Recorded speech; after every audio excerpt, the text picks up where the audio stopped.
And for more on this, we're now being joined by Professor James A. Russell, Associate Professor in the Department of National Security Affairs at Naval Postgraduate School. Welcome to the show, Professor Russell. I want to first start by asking that the ICC has said that there are reasonable grounds to believe that both the Hamas and Israeli leaders had committed war crimes.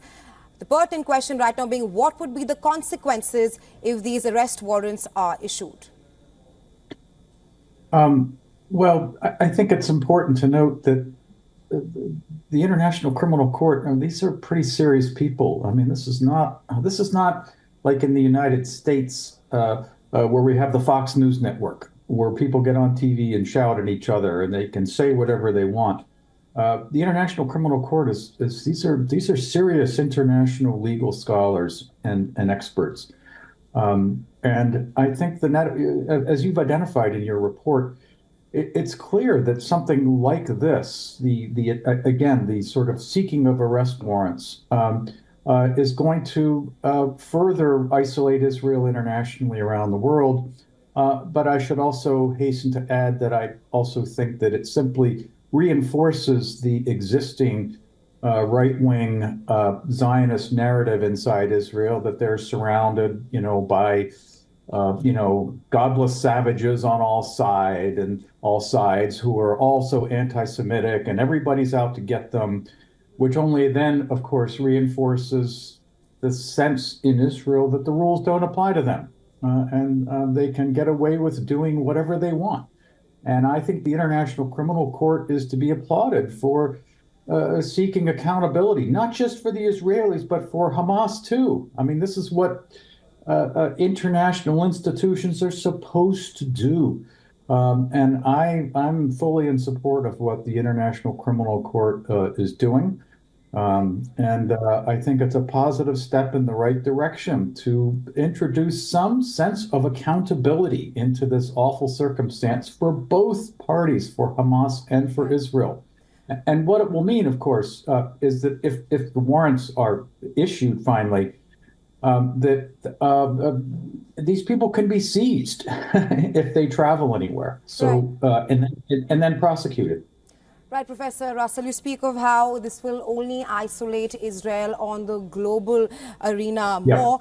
Just to follow up on that, US and Israel have called the warrants outrageous. What difference will this make in the ongoing war if the warrants are issued, given that the ICC rules they do not apply to the US, Egypt, Qatar and Israel? Well, I don't think they're going to mean any changes in the actual conduct of the war. I think it's been pretty clear that Israel and the Netanyahu government is interested in evicting as many Palestinians from Gaza as it possibly can. It wants to put the remaining Palestinians into concentration camps. It wants to colonize the Gaza Strip with Israeli settlers, the way it's doing on the West Bank. And I would direct your viewers, if they have access to it. The New York Times has done a wonderful series about the settlers terrorizing of the Palestinians on the West Bank, and we can expect to see some other kind of replication of this in Gaza. So I think that that is to say the warrants are not going to affect this pursuit by the Israelis to try to get as many of the Palestinians out of the Gaza Strip as they possibly can. They're going to want to set up camps or cantonment areas, which will be surrounded by Israeli forces. It's going to be another version of what's happening on the West Bank, of course, I think.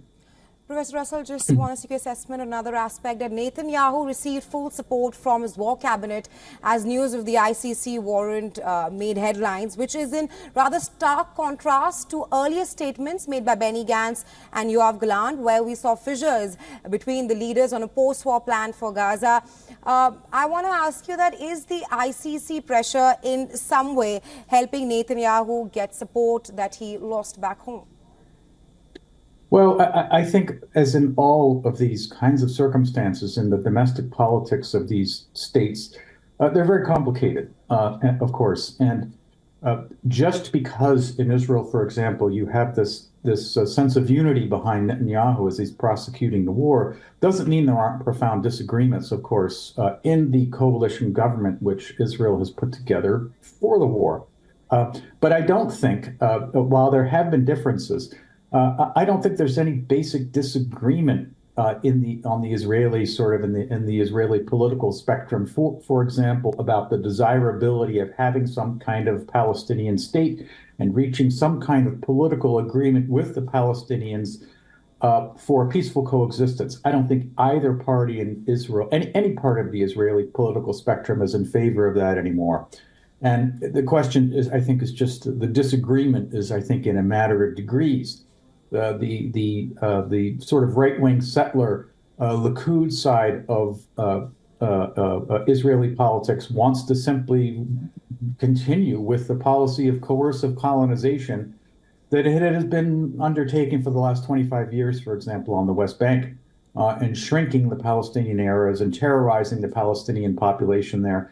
And as I say, Israel is in a wartime circumstance, and so they are. I think there's this sense of unity in trying to back Netanyahu, who's an immensely disturbing and destructive figure. Right, Professor Russell, we have been seeing mounting pressure on Netanyahu, not just from Israel, but also from other countries. But thank you so much for taking our time and joining us here on WION with your insights. My pleasure. Thank you for having me.